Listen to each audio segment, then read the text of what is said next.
진짜인지 아닌지 모르겠지만 떠도는 소문에 의하면 소위 터치 스크린의 이 그 기술을 노키아에서 제일 먼저 개발했다 그래요. 터치 스크린. 그런데도 그걸 계속 안 간 거는 아무래도 마찬가지 논리겠죠.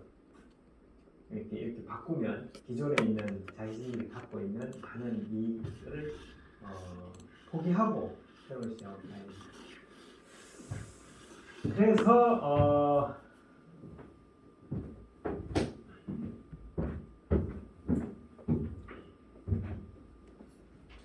혹시 뭐 다른 사람 더 할 말 있나? 내가 말하는 회사 노키아 이거 말고 블록버스터, 노키아, 또 GM 말고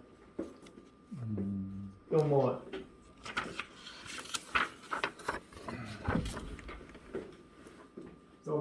저쪽 옆으로 보세요.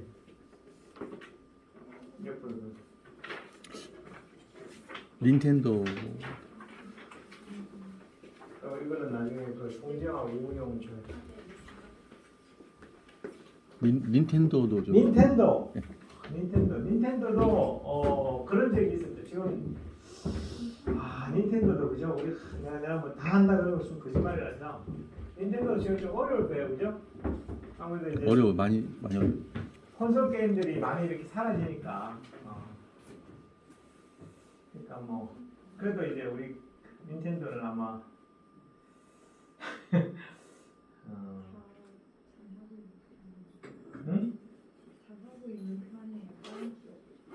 잘하고 있는 편. 닌텐도도 한번 어려웠다가 최근에 이제 또 다시 살아나고 하기도 했다 뭐 이러면서 왔다 갔다 이러는데 게임기 자체 내가 게임은 사실 잘 몰라서 그런데 어쨌든 닌텐도도 보면은 어떤 때 기사를 보면 닌텐도가 이제 이런 그 소위 이노베이트 딜레마에 빠져가지고 뭐 힘들다는 한 기사도 봤지만 또 한 2, 3년 전만 하더라도 또 이렇게 꽤 이제 성장을 했다 이런 이야기를 하고 요즘 코로나 기간에 꽤 많이 성장하지 않았을까 뭐 이런 생각도 좀 해요. 게임 하는 사람들이 이제 스마트폰 게임 앱이나 아니면은 이제 플레이스테이션 뭐 이런 소위 콘솔 시장에서 이제 그 소니라든지 마이크로소프트 쪽으로 많이 가긴 했지만 또 닌텐도는 닌텐도만의 또 경쟁력이 있는 것 같아요. 어쨌든 게임 자체는 뭐 게임 하드웨어도 중요하고 그 안에 있는 게임 내용도 중요하고 하니까 닌텐도도 뭐 왔다 갔다 하는 것 같은데 글쎄 그것까지는 분석 안 해봐서 모르겠고 어쨌든 포인트는 어느 기업들이든지 잘 나갈 때 문제가 있다. 자, 우리가 그런 차원에서 몇 가지 중요한 용어들을 좀 살펴보고 갑시다. 제일 앞에 이제 존속성 기술하고 와해성 기술이라는 말이 나와요, 그죠? 내가 이 감이 안 오는 사람, 존속성 기술이 뭐고 와해성 기술이 뭔지 감이 안 오는 사람 없죠? 다 준비하면서 대충 그 용어들에 대해서는 배웠죠? 생각나죠? Destructive Technology라고 하는 용어는 이제는 아주 이제 일상적 용어가 되어서 와해성 기술 이러면 이제 알아들어야 됩니다. 네? 여기 보시면은 컴퓨테이션 트랩이라고 하는 부분에 그 다음 페이지 그림에 보시면 소위 기본적인 다음 페이지라는 게 그 다음 슬라이드 옆에 넘기지 말고 그림이 있잖아요. 그래프 같은 그림이 있잖아요. 그죠? 여기 보시면은 시장이라고 하는 것이 이렇게 되어 있다라는 거죠. 로엔드, 하이엔드의 그 구간이 있다라는 거예요. 그 구간이. 그 구간 내에서 이제 소위 기존에 있는 기술들이 이제 그 소비자들의 니드에 대해서 맞춰주고 있다라는 거예요. 근데 그 밑에 보면 와해성 기술이라고 하는 것이 소위 로엔드 시장의 어떤 그 기능이라든지 품질 수준을 못 맞춰주는 그 정도의 이 수준 낮은 기술로 존재를 하다가 무슨 말인가 이해갑니까? 시장의 범위 내에 들어오더라도 그 시장의 범위 내에서 존속성 기술보다는 더 나은 기술이 되지 못하고 있다가 어느 순간에 존속성 기술보다 훨씬 더 나은 기술로 변하는 단계가 온다. 너무 당연한 이야기지, 사실. 그죠? 너무 당연한 이야기죠. 그러니까 이제 시장 내에서 우리가 존속성 기술 입장에서 봤을 때 와해성 기술이 시장 내에 들어와 있을 때 어느 정도 이제 파악이 되잖아요. 이 기술이 새롭게 떠오르는 새로운 기술이고 우리 기술을 대체할 가능성이 있는 기술이다라고 하는 게 어느 정도 파악이 됨에도 불구하고 존속성 기술을 가진 기업들이 쉽게 Y선 기술을 채택하지 못하는 많은 이유가 있다. 그게 바로 경쟁력 함정이다. 뭐 이렇게 이제 볼 수 있는 거죠. 기존에 갖고 있는 핵심 역량이 그런 어떤 Y선 기술로의 전환을 막는다. Y선 기술을 몰라서가 아니고 물론 이게 Y선 기술이 될지 안 될지는 결과적인 부분으로 드러나는 것들이 많지만 새로운 기술에 대해서 이게 이거보다 훨씬 더 그 기술적으로 우수한 부분들이 있을 거고 기술이라는 것이 완전히 어느 하나에 도미넌트한 부분들이 아니죠. 이게 소비자들의 니드하고 맞아지는 부분들도 있어야 되고 근데도 이제 전속성 기술을 갖고 있는 기업들이 갖고 있는 핵심 역량이라고 하는 것들이 소위 말해서 Y선 기술의 채택을 막는다라고 하는 거죠. 그걸 이제 지난 시간에 제가 이제 말씀을 드린 것들이 어떤 것들이 이제 막느냐 하는 것들에 대해서 이제 좀 말씀을 드린 게 네 번째 슬라이드에 보면은 여러 가지 이제 Y선 기술이 갖고 있는 네 번째 슬라이드가 아니고 여섯 번째 슬라이드에 보시면 여섯 번째 볼 수 있고 컴피턴시 트랩에 빠지는 이유 중에 하나가 뭐 잘못된 기획과 투자 결정, 교만, 단기적 시야, 창업 시의 열정 소멸, 관료주의 뭐 이런 이야기를 했는데 조금 더 이제 간단하게 보면 일단 인지적인 문제가 있어요. 그러니까 이제 인지적인 문제는 최고 경제가 가지는 인지적 구조화의 문제죠. 그러니까 내가 잘 나가고 있는데 뭐 이런 이게 이제 일종의 교만과 같은 거죠. 심리적으로.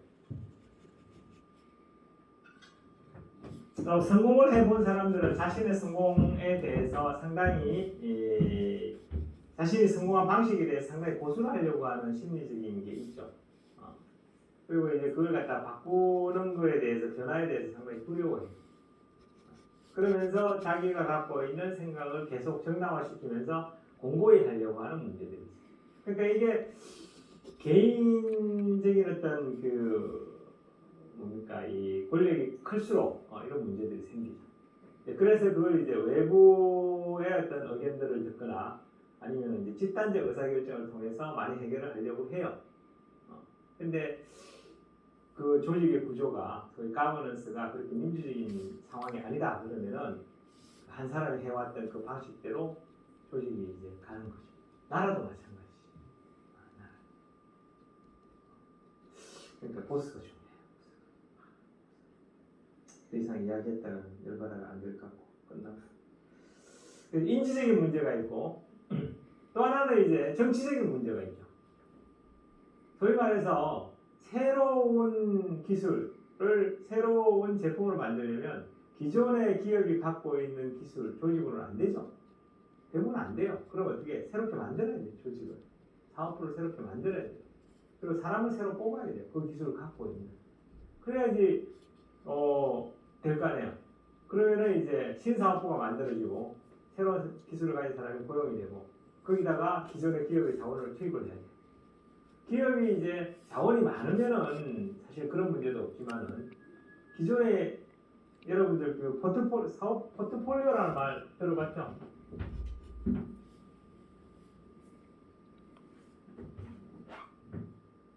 포트폴리오가 뭐예요? 유전 산업 유전 산업 접속하고 그 말씀. 네? 유전 산업. 유전 산업이 뭐예요?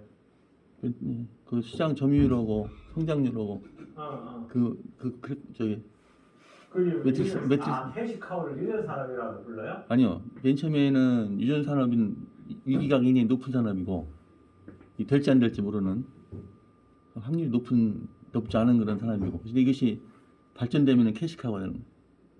그다음에 독 산업이 되고 나중에. 근데 아니 내 말은 이제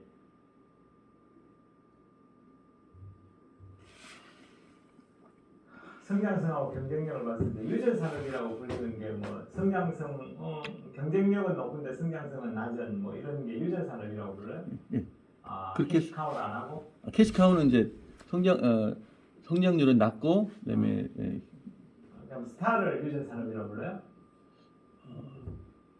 아니면 도구를 유전 네, 산업? 독은 이제 맨 마지막에. 퀘스천 마크. 소위 말해서 기업 아니 간단한 이제 근데 기업이 가지고 있는 경쟁력하고 기업이 가지고 있는 그 기업의 어떤 그 제품이나 사업부가 처해 있는 상황에서의 성장성 이런 걸 봤을 때 성장성이 높고 성장성이 낮고 저지죠. 경쟁력이 높고 경쟁력이 낮고 뭐 이런 개념을 가지고 기업이 가지고 있는 여러 브랜드나 아니면 사업부를 갖다가 나눠보면 이런 데서 이제 그 분포를 하더라. 그래서 이제 어떤 기준을 갖고 나눠보니까 사업분들이 이렇게 만들어지더라라고 할 수 있는데 사실은 새로운 기술에 의한 새로운 사업부는 기업이 가지고 있는 경쟁력이 낮거나 또는 성장성이 높다 하더라도 뭐 경쟁력이 낮은 대충 여기에 분포할 가능성이 크잖아요. 그러면 여기에 있는 놈을 갖다가 이쪽으로 보내거나 해야 되는데 미래 기술이기 때문에 성장성이 높다라고 판단하면 뭐 여기 있겠죠. 그렇지만 이제 기업이 이제 경쟁력을 갖고 있으니까 돈을 막 쓰겠지만 여기 있을 수도 있어요. 여기 뭐 여기에만 있다라는 뭐 그건 아닌데 포인트는 여기에 있는 자원을 캐시카우 돈을 벌어오는 사업부에서 돈을 자원을 갖다 그쪽으로 배분을 해야 될 거 아니에요. 그래야지 뭐 기술도 개발하고 할 거 아니에요. 사람도 고용하고. 그런데 사람들은 사업부가 이제 봤을 때는 기업 성장과 사업부의 자원 이렇게 놓고 보면 그래 미래를 위해서 우리가 우리 이 조금의 손해를 감수를 하자 이렇게 생각할 수도 있지만 대부분 그는 잠시 생각하는 거예요. 잠시. 계속 여기다가 자본을 투자하는데 여기서 얘가 이제 이쪽으로 가서 돈을 벌어오거나 뭐 이렇게 해서 미래의 먹거리가 된다 그러는 보장이 있으면 참고 견디겠지만 여기 계속 머물러 있어. 그러면은 이제 어느 순간에는 여기서 이쪽으로 자원이 가는 거에 대해서 반대를 하죠. 왜 자원을 저쪽으로 계속 써야 되냐? 불확실한데 그러다가 이제 저 사업부를 갖다가 폐쇄를 하거나 딴 데 팔아버리거나 했는데 세월이 지나니까 거기서 이제 큰 돈을 벌어오면은 그 기업은 이제 성장 동력을 잃는 거죠. 나라도 마찬가지죠. 이제 우리나라도 보면 우리나라의 돈을 가지고 이제 에너지 분야다. 그럼 에너지 분야도 이렇게 막 배분을 하지 않습니까? 원전이 지금 돈을 많이 벌어오는 캐시카우야. 그냥 그걸 가지고 이제 태양광이든지 재생이든지 뭐 이런 데다 써야 되는데 그걸 왜 그 미래 불확실한 데다 쓰냐? 우리는 계속 원전을 해야 되겠다 했는데 나중에 어느 순간에 돈을 벌어든 안 벌어든 기회적인 비용도 있으니까 원전 같은 데서 나오는 에너지를 써서 나오는 뭐 제품들에 대해서 계속 태클을 걸고 수입을 안 하겠다 그러고 하면 큰일 나요. 또는 뭐 자동차도 마찬가지고 자동차도 그래서 지금 우리나라의 뭐 기업들이 사실은 앞으로 미래가 어떤 환경에 나올지를 알기 때문에 뭐 ESG 경영을 기반으로 해서 뭐 이렇게 그쪽으로 가자 뭐 이런 이야기를 하는데 그런 것들을 이제 그 소위 말해서 나라의 대통령이나 뭐 이런 리더들이 잘 해야죠. 잘 해야죠.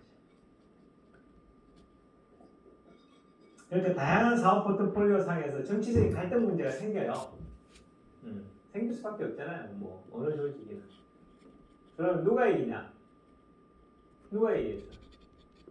기존에 있는 사업부가 이기지. 왜 자원도 있겠다. 내가 원래 박힌 돈이겠다. 굴러온 돈을 어디 감히.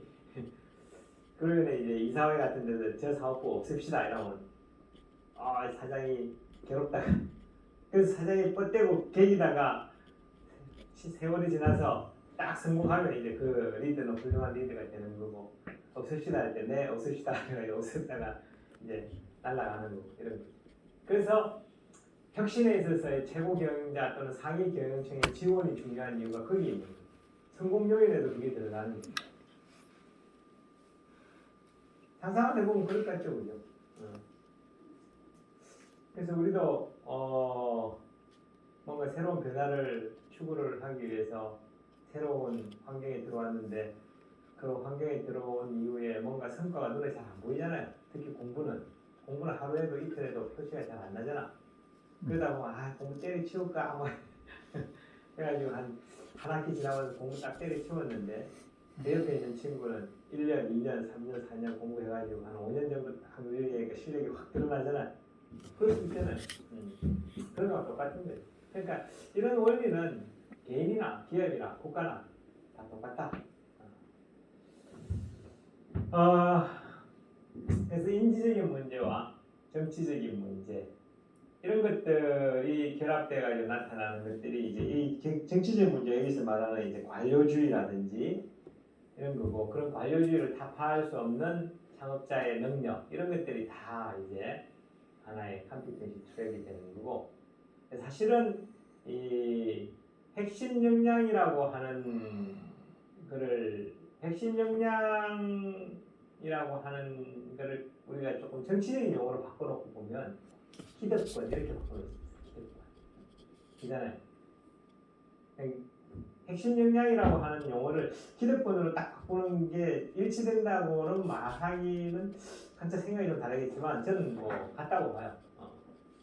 내가 갖고 있는 나의 핵심 역량은 내가 갖고 있는 기득권과 같은 거다. 근데 이거를 우리가 사실은 버리기가 힘들죠. 그래서 우리가 이제 이런 강력한 혁신의 의지가 없으면 이 핵심 역량을 버리기가 힘들고 또 어떻게 보면은 이런 강력한 의지를 만들어내는 데 있어서는 뭐 개인도 마찬가지지만 기업들 같은 경우 강력한 의지를 만들어내는 건 한 몇 사람의 문제잖아요. 사람의 문제거든요. 사람의 문제. 그래서 사람이 내가 기업이 우리 기업이 지금 현재는 이런 핵심 역량을 갖고 있지만 미래에는 이것이 될 거다라고 하는 강력한 의지를 갖고 있는 누군가에 의해서 계속 추진이 돼야 될 거 아니에요. 그래야지 세월이 지나면 이제 그게 드러날 거고. 근데 새로운 변화를 하는 데 있어서 항상 이 리스크가 있고 불확실성에 대한 리스크가 있고 그리고 그 새로운 시도에 따른 성과의 성공은 확률이 낮아요. 리턴이라는 게 이제 수익은 높을 수 있겠지만 그에 대한 혜택은 높을 수 있겠지만 확률은 굉장히 낮아요. 그렇다 그러면은 이제 누군가에 의해서 주도가 될 때 그 누군가는 자기가 실패를 했을 경우에 나타나는 손해가 있을 거 아니에요. 실패를 하면 손해가 생기니까. 실패는 잘못된 의사결정일 수가 있고 잘못된 의사결정은 항상 손해를 발생시키니까 그 실패에 따른 손해를 최소화해 주는 게 필요하죠. 그러니까 내가 이 실패를 하더라도 내가 개인적으로 받는 손해가 적다라고 하는 인식이 돼야 소위 말해서 새로운 변화의 시도를 꾸준히 할 거라는 거죠. 그래서 여러분들 앞에서도 봤다시피 신제품의 성공 요인 중에 하나가 실패에 대한 용인의 문화 뭐 이런 이야기들이 나오는 거예요. 그렇잖아요. 기업이 그런 문화를 갖고 있어야지 누군가가 계속 혁신을 시도할 거 아니에요. 성공했을 때의 보상도 중요하고 실패했을 때의 뭔가의 이 실패에 따른 손해를 최소화시키는 것도 중요하고 그래야지 이게 건강한 그건 이제 전 나라로 이렇게 하면은 사회 안전망구축 뭐 이런 거하고 비슷한 거예요. 사실 어떻게 보면 자 그래서 이제 그런 그 마인드적인 우리가 이제 기업의 문화 이런 문제들까지도 이제 소위 말해서 이런 이노베이트 딜레마의 원인이 된다 하고 보는 기업의 문화가 실패를 용인하지 않는 문화 이러면 아무도 안 하죠. 뭔가 잘못됐을 때 나에게 떨어지는 개인적 불이익이 큰 사회 아무것도 안 해요. 공무원들의 복지부동을 욕할 게 아니고 공무원들이 실패를 했을 경우에 그걸 뭐 그냥 용인을 해주거나 뭐 뭔가 이제 실패에 따른 손해가 적다라고 인식을 해요. 공무원들도 새로운 시도를 하는데 뭔가 내가 새로운 걸 했는데 이 결과가 잘못되면 너 책임져, 너 나가 이러면 누가 그 새로운 거 하냐고. 복지부가 너무 많은 거죠. 그래서 이 참 문제입니다. 그죠? 자, 그래서 그 다음이 아니고 그 앞 페이지로 넘어오면 이런 로베이츠 딜레마에 따른 딜레마를 해결하는 방안에 대해서 이렇게 좀 나와 있는데 뭐 너무 좀 당연한 부분이기도 하고 하는 거를 잠깐 보시면 새로 출현하는 기술이 Y선 기술인지 존속성 기술인지 확인 이 말 딱 듣는 순간 떠오르는 생각이 뭐예요?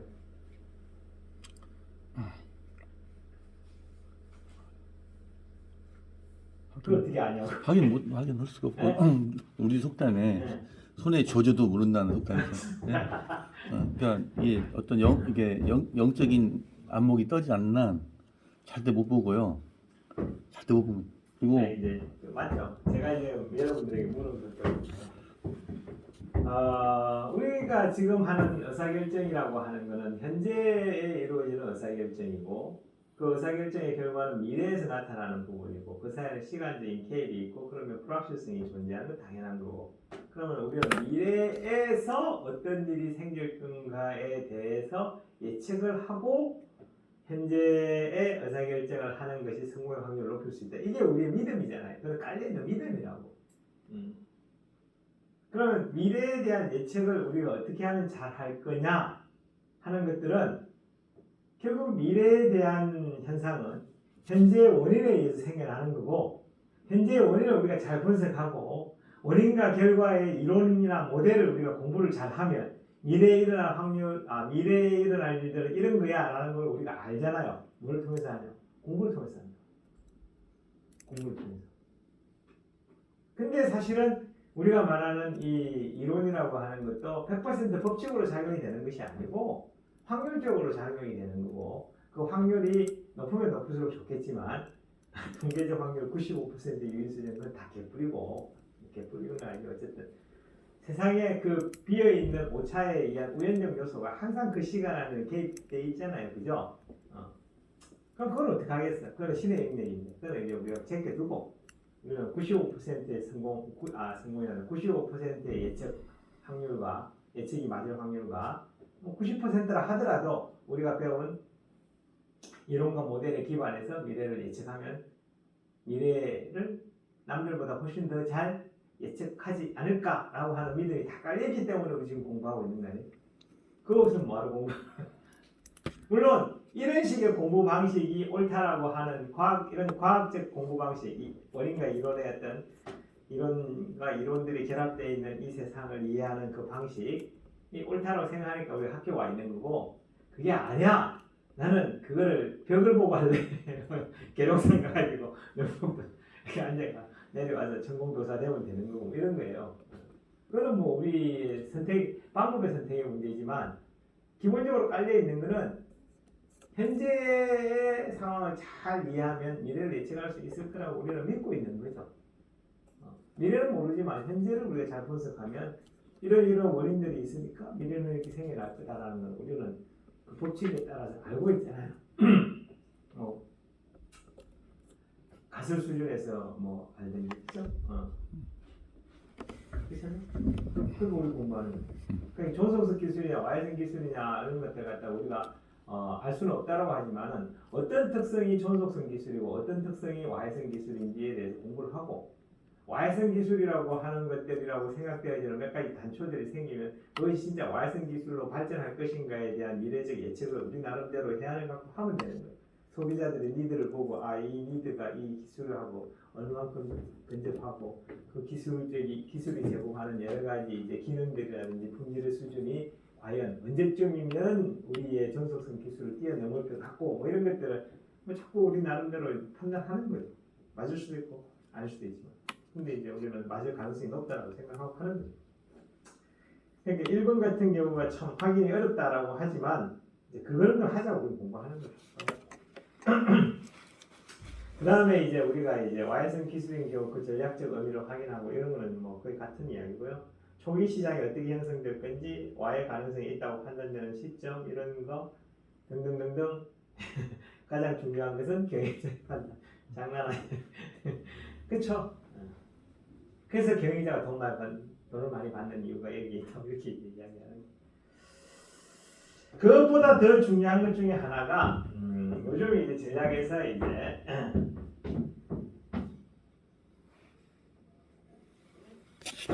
이야기되는 하나의 옵션으로 이야기되는 게 이거는 개념과 용어의 문제니까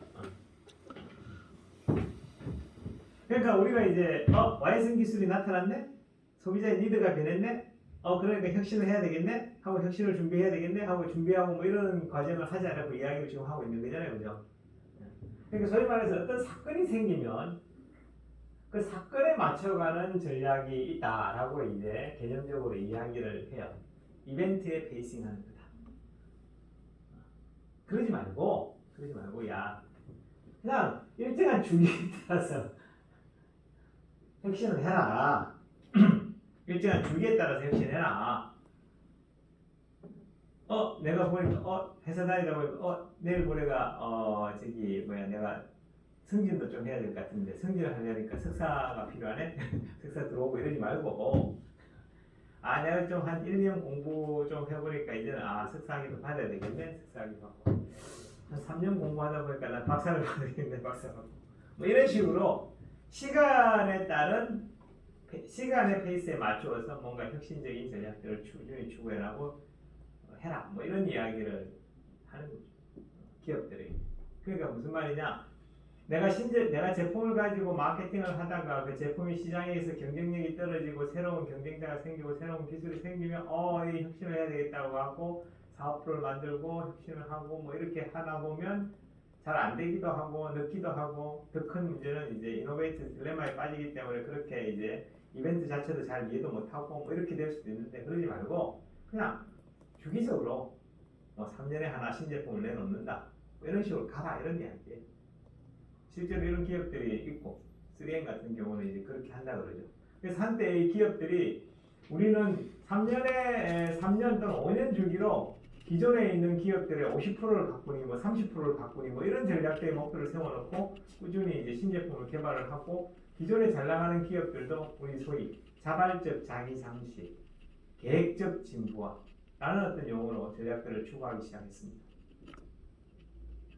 그것도 뭐 나름 의미가 있는 전략일 것 같죠.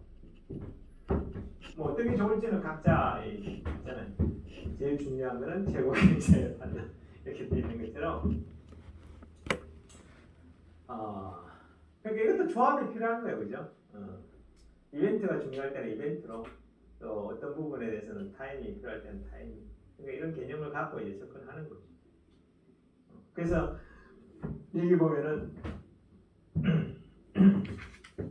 자발적 자기 잠식이라는 말이 나옵니다. 자발적 자기 잠식. 자발적 자기 잠식이라는 뭐야? 내가 갖고 있는 핵심 역량을 스스로 뭉개버려라 이런 이야기예요. 야 정말 강력한 이야기지. 핵심 역량을 100% 뭉개지 말고 뭐 이렇게 조금씩 뭉개라. 내가 영어 잘한다고 평생 영어로 먹고 살 생각하지 말고 영어를 좀 잘하면서 그걸 계속 숙련을 시키지만 시간의 일부를 중국어로 조금씩 중국어를 해야 하고 자꾸 쓸데없는 소리.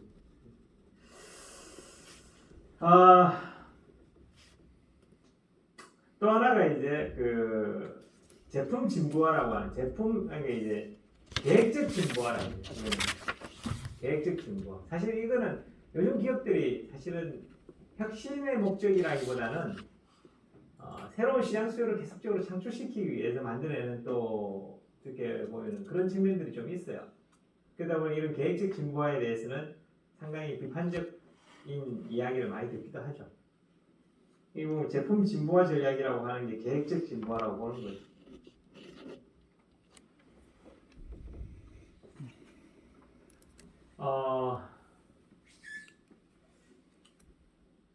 계획적 진보의 대표적인 예는 아이폰하고 애플을 보면 알아요. 애플 아이폰과 삼성 갤럭시 보면 알아요. 멀쩡한데 다 바꾸잖아요. 계속. 그죠? 그러면 이제 그리고 시장을 매출을 증대시키기 위한 목적도 있고요. 그런 식으로 이제 저희 계획적 진보를 끊임없이 추구해 나가는 과정에서 제품의 어떤 진화 방향 이러면서 새로운 어떤 와이슨 기술의 등장을 막는 측면들도 좀 있죠. 삼성에는 뭐 5년 후, 10년 후 뭐 이렇게 제품 구상 부서 있다고 얘기를 들었어요. 예? 5년 후의 제품, 뭐 10년 후의 제품. 누가요? 이렇게 삼성에서 갤럭시. 예. 삼성에서 뭐 진짜 그럴 수도 있고 네. 아니면은 이제 블러핑일 수도 있고 구라일 수도 있고 알 수가 없어요. 어쩌면 그런 5년 후, 10년 후의 계획을 자기들이 이제 잘 이렇게 기술적 로드맵과 시장 수의 로드맵에 맞추어서 계획을 잘 짜놓고 거기에 맞춰서 계획을 잘 진행을 하고 있다라고 하고 그 계획을 하나의 루틴으로 만들어 놓고 있는 것도 강점이긴 하겠지만 아까도 말했잖아요. 세상에 우연이라고 하는 게 또 있으니까 또 그런 우연에 대한 리스크를 갖다가 자기들이 대처를 잘할 수 있는 그런 것도 만들어 놓고 있다 그러면 잘하는 걸 수도 있고 뭐 할 수는 없죠. 하지만 어쨌든 우리가 이제 여기서 생각해야 되는 거는 이제 정리를 하자면 이거죠. 몇 가지 전제가 있는 거죠. 가장 큰 전제는 뭐예요? 모든 건 변한다. 모든 건 변한다. 이게 가장 큰 전제예요. 시장도 변하고 기술도 변한다. 특히 기술의 변화에 대한 부분을 이야기하는 거고 그리고 전속성 기술이라고 하는 것은 지금 경쟁력을 갖고 있는 또는 이노베이터들이 갖고 있는 핵심 역량이다라고 보는 거예요. 근데 이 전속성 기술을 대체할 수 있는 Y성 기술이라고 하는 것은 모든 것이 변한다는 관점에서 보면 언젠가는 나타난다. 다만 그게 언젠가가 언제냐 이게 문제이지. 하지만 그거를 우리 나름대로 예측을 하려는 노력을 통해서 Y성 기술에 대한 대비를 꾸준히 해야 된다라고 하는 거고 그런 꾸준한 대비를 하기 위해서는 소위 기업이 갖고 있는 인지적인 문제, 정치적인 문제, 구조적인 문제를 갖다가 항상 우리가 경쟁력의 함정에 빠져 있는 상황이 아닌가를 계속 확인을 해봐야 되고 그 경쟁력의 함정에 빠져 있지 않다라고 않으려고 하는 노력을 계속 해야 되고 그 중에 하나가 시간에 따른 지속적 혁신. 타임 페이싱 이런 말을 딱 한마디로 바꾸는 거예요. 일심우일심이지. 다만 일의 타임 스팬이 24시간이 아니고 그죠? 어떤 타임마다 계속 혁신해 나가는 거지. 그게 이제 이노베이스 딜레마라는 개념과 거기에 딸린 용어들과 우리가 이제 어떤 식의 이제 전략적 방향에 대한 이해와 이런 것들을 이제 보여주는 것이다라고 하는 것입니다. 자, 여러분들이 만들어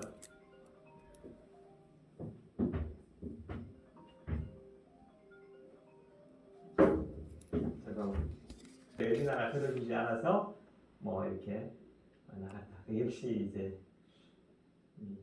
인간의 어떤 뭔가의 이 발전과 이런 거에 대한 동기, 모티베이션은 무의식의 내부에 깔려 있는 리비도의 힘이 연애 한번 잘해보자고. 리비도의 힘이 크구나. 또 궁금해지잖아. 대체 그럼 신랑하고 결혼했나? 근데 그런 내용은 나오지 않는데 대충 이렇게 나이를 맞춰보고 결혼 이런 거 맞춰볼 거 괜찮은 것 같아요. 제가 키우는 사람들이 그래도 야 훌륭하다. 그렇게 돈 벌고 하면은 옛날 여자 차고 이제 새로 그 같은데 옛날 산동 사람들이 훌륭한 것 같아요. 공자의 이 영향을 많이 받아서 그런지 큰 회사도 만들고 그래서 옛날 애인도 끝까지 이렇게 책임지고 줌도 마찬가지. 시스코에서 그걸 들어주고 했으면 웨비나가 훨씬 더 대중적인 화상회의 시스템이 됐을 가능성도 있겠죠. 그게 잘 안 들어준 거지. 말씀대로 이제 이런 것들을 집단 의사결정에다 올리면 집단 의사결정의 집단 지성이 뭐 아주 좋은 의사결정을 할 거다라고 생각하지만 역사적으로 보면 아니에요. 정치 체제도 집단적 정치 체제, 내각제 다 개뿔이야. 플라톤이 체린 정치를 주장하는 이유가 뭐야? 물론 한 독재자가 멍청하거나 독재자가 부패하거나 하면은 사실은 그 의사결정이 개판이 되지만 소위 독재자가 명석한데 그리고 좀 사심이 좀 없는데 아주 이렇게 뭔가 이렇게 주도권을 가지고 이끄는데 얼마나 효율적이겠습니까? 그러니까 많은 사람들이 의사결정을 하는 그 과정에서의 혼란, 시간 지연 이런 것들을 피할 수가 있는 거죠. 뭐가 좋은지 뭐 사람들마다 생각이 다르겠지만 나보고 이제 선택하라 그러면 똑똑한 독재자 플라톤식으로는 철인에 의한 정치. 그렇게 말하면 또 어떤 사람은 박정희가 그런 사람 아니에요 이렇게 말하는 사람도 있긴 하네요. 그까지 잘 모르겠고 나라가 빨리 발전해야 되고 나라가 효율적으로 돌아가야 되는 상황일수록 저는 그게 필요하다고 생각해요. 근데 그게 좀 실패할 수 있는 게 멍청하고 40만 원 독재자가 되면 이제 개판되는 거지. 발전하지 못하는 많은 나라, 특히 아프리카, 내가 아프리카를 비하하는 건 아닙니다. 요즘 우리 아프리카 사람 없잖아. 그래도 아프리카에 보면 막 이상한 막 20몇 년간 하는 독재자들 보면은 진짜 사심이 막 자기 욕심밖에 없고 부패하고 그러지. 기업도 마찬가지야. 기업도. 근데 그런 사람들 참 찾기 힘들죠. 힘들어요. 신입사원을 뽑을 때 응. 똑똑한 사람보다도 응. 조금 좀 엉뚱한 사람을 뽑아야 돼요. 엉뚱한 사람을 뽑아야 돼요. 예. 그게 굉장히 중요해요. 그럴 때 어떻게 우리가 일반에서 말하겠습니까? 엉뚱한 또라이 뽑아놨다. 사람이 제일 중요해요. 사람이 제일 중요한 건 맞는데 똑똑하고 성실하고 책임감 있고 리더십도 보이면서 그래서 보스의 가장 중요한 자질이 뭐겠어요? 우리가 리더십 이야기를 하는데 보스의 가장 중요한 자질이 뭐냐? 그래서 나에게 누군가가 물으면 나는 이제 딱 하나 말할 수 있어요. 보스의 가장 중요한 자질은